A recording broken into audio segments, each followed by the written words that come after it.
Okay, Engine Performance Expo viewers, you know this guy. Dyno Don McAskill. That's right. And we're back at Shavers.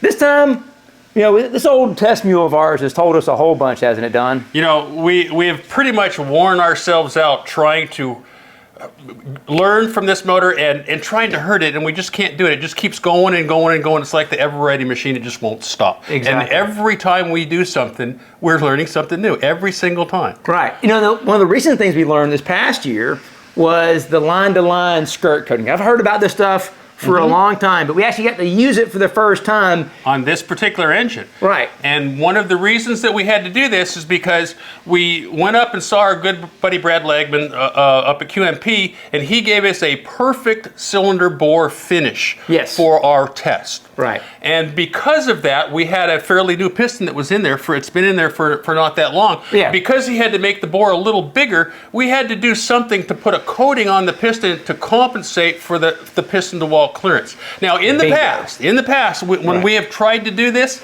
it hasn't been very successful. But these guys at Line2Line, this was pretty good stuff. Like Don was saying, when you open that bore size up, because we needed to get the surface finish right, we had missed a little bit on that, and we said we got the good surface finish, but now our bore size is kind of in between. Right, exactly. You didn't want to go order new pistons because the pistons are pretty new still. Yeah.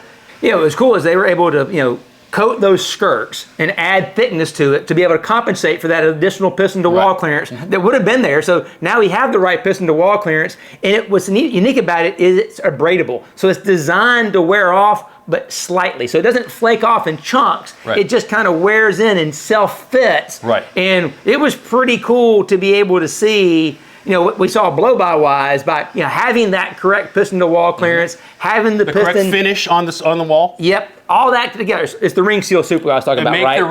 Made the ring seal wonderful. Yes. Yeah, that was all. And we proved that with the blow-by meter. Exactly. Yeah, hooking this thing up, even though it's a dry sump, a wet sump engine, not a dry sump, wet sump engine. But by hooking up the blow-by meter to it, we can actually see it. And that ball was so low and so stable. Well, we thought it wasn't amazing. really hooked up right at first because we haven't seen measurements that low in a while. Now, through this ring evolution, we have gotten better and better. The Total Seal ring is something we've been using for 40-some years, or however long they've been in business, and we've always had really good luck with that. So, we know that as far as blow-by goes, it's been very beneficial to especially our race motors. But as you guys have progressed in the last couple of years, you've made it even better and better. And so when we were looking at this last test with the blow-by meter, we're like, is it hooked up? Right. Yeah. When it's bad, it's like 10 to pegging it, and this thing's hovering down there at 2. Yeah. And we're like, wow, that's pretty impressive. Yeah, so it was nice. You know, the line-to-line thing was really great. It's a great tool to have in your arsenal, being able to adjust piston to wall clearance without having to buy new pistons. Yes. You can reuse pistons. You can adjust your surface finish. You can do all those things to make that good ring seal soup. And it lasts for a while. Right.